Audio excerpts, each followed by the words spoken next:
So now students we will be seeing new chapter that is micro encapsulation. ठीक है? So micro encapsulation ये बहुत important है और बहुत इजी है, मतलब पेपर में बहुत इजी आता है क्वेश्चन के डायरेक्ट पूछते कोई भी ये दो में से important process that is conservation और एयर सस्पेंशन जिसका दूसरा नाम है वर्सेट्स प्रोसेसेस. ठीक है, तो पहले माइक्रो एनकैप्सुलेशन मतलब क्या.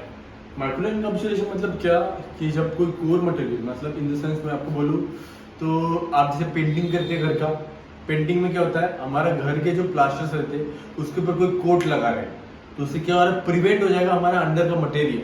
तो वही होता है सेम माइक्रो एनकैप्सुलेशन. उसमें क्या होता है, मेन ड्रग जो रहता है उसके अराउंड एक मल्टी लेयर बनाते हैं या फिर एक मोनो लेयर बनाते हैं जो हेल्प करेगा उसको प्रिवेंट करने के लिए भी और उसकी प्रोलैंग एक्टिविटी में भी.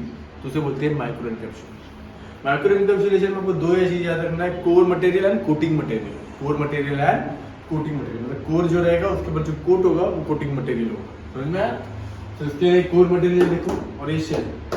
कोर मटेरियल सॉलिड होता है और कोटिंग मटेरियल लिक्विड होता है. और ये ऐसा मतलब जरूरी नहीं कि कोर मटेरियल सॉलिड ही हो सकता है ऑयल भी हो सकता है, लिक्विड भी हो सकता है, कोई भी.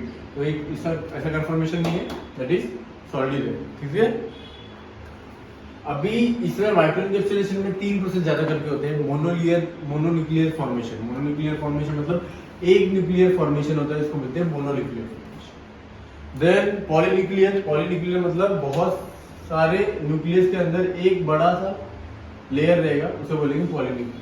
समझ में आया? देन मैट्रिक्स एनकैप्सुलेशन मतलब क्या, मैट्रिक्स बनाना, लाइक जाली. ठीक है, उसके ऊपर जाली बना देना चारों तरफ से, उसे बोलते हैं मैट्रिक्स फॉर्मेशन. समझ में आया? Then core and coating material में आता है कोर मटेरियल. कोर मटेरियल मतलब जैसा रहना चाहिए, इनर्ट रहना चाहिए, नॉट रिएक्टिव रहना चाहिए, ज्यादा रिएक्टिव नहीं रहना चाहिए. कोर मटेरियल के ऊपर इजीली कोटिंग मटेरियल आना चाहिए. समझ में आया? तो that is a difference. Core material को इनर्ट रहना चाहिए. लेकिन कोटिंग मटेरियल कितने टाइप के हैं? 4 टाइप के. पहले आता है वाटर सोल्यूबल रेजिन जिसमें आता है gelatin, gum arabic and PVP that is polyvinyl propyl and CMC crystalline micro cellulose. ठीक है, देन इसके वाटर इंसोल्युबल रेजिन्स में आते हैं इथाइल सेलुलोज, पॉलीइथिलीन, नायलॉन, ये सब. देन वैक्सेस एंड लिपिड्स में आते हैं paraffin, acetic acid and sterile alcohol. ठीक है, देन आता है एंटेरिक रेजिन जिसमें आता है शेलैक, जिंक एंड सेलुलोज. तो ये सब एग्जांपल याद रखना बिकॉज इक्वेशन आ सकता है which type of coating materials are used. ठीक है, देन आता है types of coating that is micro encapsulation process जिसमें आता है दो main process that is air suspension, conservation process. मैं इसकी पीपीटी दूंगा, उसमें अच्छे से डिटेल में दिया है या शॉर्ट में एक्सप्लेन करूंगा, अब वो रेफर कर सकते हो अच्छे से डिटेल में पढ़ने. तो पहले आता है air suspension method. What is air suspension method? Air suspension method नाम में लिखा है एयर में कोई चीज रहेगी पार्टिकल जिसकी वजह से सस्पेंशन होगा, that is air suspension method. जिसको दूसरा नाम दिया जाता है वर्स्टर्स प्रोसेस. क्या बोला जाता है? वर्स्टर्स प्रोसेस. ठीक है, तो इसमें डिस्पर्सिंग सॉलिड रहता है, उसके ऊपर एयर पार्टिकुलेट स्प्रे करते हैं. मतलब फॉर एग्जांपल एक पार्टिकल रहेगा, पार्टिकल के ऊपर एयर स्प्रे करेंगे जो होगा सस्पेंशन का. ठीक है, तो वो उसके ऊपर कोट करेगा. तो अभी कैसा होता है, इसमें 3 प्रोसेस होते हैं. पहली बात है फ्लूइडाइज्ड बेड क्या होता है. पहली बात ये याद रखना, फ्लूइडाइज्ड बेड टेक्नोलॉजी यूज होती है इसके अंदर. इसका मतलब क्या होता है? फ्लूइडाइज्ड बेड मतलब क्या, जब पार्टिकल हवा में रहते हैं वो पार्टिकल के ऊपर स्प्रे किया जाता है, स्प्रे करने की वजह से पार्टिकल्स के ऊपर कोटिंग हो जाएगा, उसे बोलते हैं फ्लूइडाइज्ड बेड टेक्नोलॉजी. जिसमें 3 स्टेप आता है. स्टेप 1 होता है सॉलिड पार्टिकल एनकैप्सुलेटेड जिसमें ऑन जेट एयर रहेगा. देन इसके बाद पहले सॉलिड पार्टिकल को एनकैप्सुलेट करेंगे, देन रैपिड इनकॉर्पोरेशन करेंगे. रैपिड इनकॉर्पोरेशन मतलब क्या, जो एक्स्ट्रा कोटिंग मटेरियल रहेगा उसको निकाल लेंगे. Then process is continue with the desired thickness. अगर जब तक चाहिए हमें उसका थिकनेस कितना चाहिए, ये कोटिंग मटेरियल कितना थिकनेस चाहिए हमें, जो कोटिंग मटेरियल है उसका थिकनेस कितना चाहिए वो हम डिसाइड जब तक नहीं करेंगे, जब तक हो जाएगा तब तक हम उसको कोट करते रहेंगे. जिस टाइम तक हो गया उस टाइम उसको कोटिंग करना बंद कर. अब ये देखोगे आपको ये 3 वे से कोटिंग होता है, top method, bottom method and tangential method. ठीक है, टॉप मेथड क्या होता है, इसमें से नीचे से हवा दिया जाता है दैट इज एयर सस्पेंशन और पार्टिकल्स अबव टॉप ले स्ट्रेट जाते हैं एंड पार्टिकल्स के ऊपर कोटिंग होता है. देन बॉटम होता है. बॉटम में क्या होता है कि ये पार्टिकल्स को एक पर्टिकुलर चैनल के थ्रू पास करते हैं, that is air suspension particle को एक चैनल के थ्रू पास करते हैं, वो चैनल पार्टिकल्स को कोट करता है into that channel, that is called the bottom method. Tangent method जो साइड से जाए, ठीक है, साइड से कोटेड करने की कोशिश करें, दैट इज टैंजेंट मेथड। तो ये 3 मेथड होता है एयर सस्पेंशन में। आपको ये थोड़ा डिटेल में लिखना पड़ेगा, इसके लिए आपके पास नोट्स है, मैं नोट दूंगा, ये 3 डायग्राम बनाने का बस, और ये 3 प्रोसेस स्टेप लिखने के, और क्या है ये प्रोसेस एयर सस्पेंशन का। समझ में आया सस्पेंशन मेथड? कुछ नहीं, शॉर्ट में बताओ तो पार्टिकल के ऊपर हम लोग सस्पेंशन का पार्टिकल बना सकते हैं। देन एक इंपॉर्टेंट पार्ट है that is conservation phase, that is conservation phase, जिसमें पार्टिकल को इनकैप्सुलेशन करते हैं बाय 3 स्टेप, दैट इज पहला formation of immiscible chemical, 3 immiscible chemical, is application of coating material, application होगा कोटिंग मटेरियल का, then रिजिडाइजेशन, रिजिडाइजेशन मतलब coating material सूखने के बाद कड़क हो जाएगा, दैट इज रिजिडाइजेशन हो जाएगा। ये 3 इसमें इंपॉर्टेंट है, that is coating material, pore material and liquid manufacturing vehicle, मतलब क्या ये तीनों साथ में रहेंगे। इसके लिए एक सबसे बेसिक एग्जांपल देखो, तो एक कोर मटेरियल है, कोटिंग मटेरियल साथ में आया, उसके ऊपर पार्टिकल ने एक लेयर बनाया, वो लेयर के बाद उस लेयर को रिजिडाइजेशन हो गया, क्या हो गया? रिजिडाइजेशन। तो उसकी वजह से पार्टिकल के ऊपर core material, sorry coating material thickness properly आया, बिकॉज़ वो सूख गया है, ठीक है, दैट इज रिजिडाइजेशन हो गया। इसमें 5 चीजों के ऊपर डिपेंडेंट है, दैट इज पहला temperature change bye adding incompatible polymer, by adding non-solvent to the polymer, by adding salt and by polymer interaction। ये 5 मेथड से भी हो सकता है, ये अलग तरीके से, मतलब किसकी बात कर रहा हूँ? लिक्विड मैन्युफैक्चरिंग व्हीकल की, तो ये 5 तरीके से हो सकता है।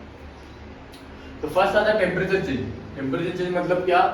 टेम्परेचर फ्लक्चुएशन करेंगे, हीट बढ़ाएंगे, हीट कम करेंगे, तो कोटिंग अच्छे से होगा, दैट्स इज टेम्परेचर चेंज, ठीक है। जिसमें आता है एसिटाइलएमाइनोफेनॉल, मतलब पैरासिटामोल के ऊपर हम जब इथाइल सेल्यूलोज का कोटिंग करेंगे साइक्लोहेक्सेन के साथ, तब हम टेम्परेचर मेथड यूज करेंगे। Then by adding incompatible polymer, incompatible polymer मतलब जो रिएक्ट करेंगे जिससे, फॉर एग्जांपल मिथिलीन ब्लू के ऊपर अगर हम लोगों ने इथाइल सेल्यूलोज और टर्बिन का रिएक्शन कराया तो इजीली कोटिंग हो सकता है, उस कोटिंग को बोलेंगे by adding incompatible polymer. Then by adding non solvent polymers, जो non solvent like oily form, ठीक है, उसमें आते हैं वो इनकम्पैटिबल पॉलीमर की जगह हम नॉन सॉल्वेंट चीजें यूज करेंगे, सेम प्रोसेस होगा, बस नॉन सॉल्वेंट यूज होगा, liquid. Then by adding salt, मतलब ऑयल लिया, सॉल्ट लिया, उन दोनों को मिक्स किया और उसको रोटेट किया, तो इजीली इनका क्या बोलते हैं, इनकैप्सुलेशन होगा, that is called the by adding salt, ठीक है। आपको पता है सरफेक्टेंट यही काम करते हैं। देन पॉलीमर इंटरेक्शन की वजह से भी होता है, जिसमें पॉजिटिव और नेगेटिव पॉलीमर साथ में जाते हैं, जॉइन होने की वजह से एक लेयर फॉर्मेशन होगा, that is called the encapsulation. मतलब ये 5 मेथड से हो सकता है एनकैप्सुलेशन, और मेन मेथड है कंजर्वेशन का, ये, ठीक है। इस तरीके से ये 5 मेथड काम करेंगे। तो आपको ये एग्जाम में बहुत ज्यादा पूछा जाता है, तो इसके लिए ये दोनों में से एक अच्छे से प्रिपेयर करके रखना, ठीक है। देन आता है मल्टी ओरिफाइस सेंट्रीफ्यूज, मतलब कुछ नहीं है, इससे ज्यादा टेंशन मत लो। इसमें बेसिकली कोर मटेरियल रहेगा और कोटिंग मटेरियल को साथ में मिक्स करते हैं, एंड उसमें जो स्प्रे रहेगा वो पर्टिकुलर कोटिंग मटेरियल का रहेगा on the core material. Pan coating तो आपको पता है, एक पैन रहता है सर्कुलर फॉर्म में, उसमें कोर मटेरियल रखते हैं और साइड से हर जगह से स्प्रे होता है कोने से, और उसको रोटेट करते हैं, that is pan coating. Then spray drying का एग्जांपल ये है, ये लिक्विड रहेगा, सस्पेंशन जो पास होगा नीचे आएगा, वो बड़े बड़े पार्टिकल्स में कन्वर्ट हो जाएगा, कोर मटेरियल को एनगल्फ कर लेगा, एनगल्फ मतलब कोर मटेरियल अंदर चला जाएगा, कोर मटेरियल जब अंदर चला जाएगा तो वो एनकैप्सुलेशन हो गया, that is the process of encapsulation in spray drying. Then solvent evaporation मतलब क्या? पॉलीमर का सॉल्वेंट एंड सॉल्वेंट को मिक्स करके वाटर के साथ ट्रीट करेंगे, जब इनका तीनों का मिक्सचर होगा तो उसमें से वाटर का इवेपोरेशन होगा, that is solvent evaporation method, ठीक है। देन पॉलीमराइजेशन मेथड का भी एक दिया हुआ है आपको उसमें।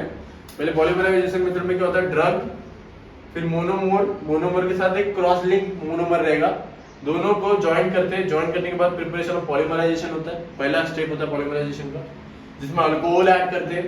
देन नेक्स्ट स्टेप में इनिशिएशन ऑफ पॉलीमराइजेशन, मतलब इनिशिएशन मतलब अब चालू होगा पॉलीमराइजेशन, तो मतलब एक मोनोमर ऐसे पार्टिकल मिक्सचर लगते जाएगा, उसकी वजह से क्या होगा, एक मोनोडायरस लैटेक्स बनेगा। लैटेक्स पता है ना आपको, ढांचा, तो लैटिस बनेगा, उस लैटिस के अंदर हमारा कोर मटेरियल रहेगा, फिर उसके बाद उस लैटिस को ड्राई करेंगे, ड्राई करने के बाद वो इजीली फॉर्म कर लेता है एनकैप्सुलेशन उसके ऊपर, that is polymer encapsulation method. तो एनकैप्सुलेशन ज्यादा बड़ा नहीं है, आपको खाली इतना याद रखना है कि कौन से प्रोसेस होते हैं, फिर इनमें दोनों में से अच्छे से डिटेल में इन दोनों में से एक करके रखो जो एग्जाम में आएगा आपको लिखना है। एंड बाकियों का भी मैंने पीपीटी में दिया है, बहुत इजी चैप्टर है, अच्छे से इसका मार्क्स लूज मत होने दो, ठीक है। कुछ भी डाउट रहेगा इसके अंदर you can ask me in next lectures, ठीक है।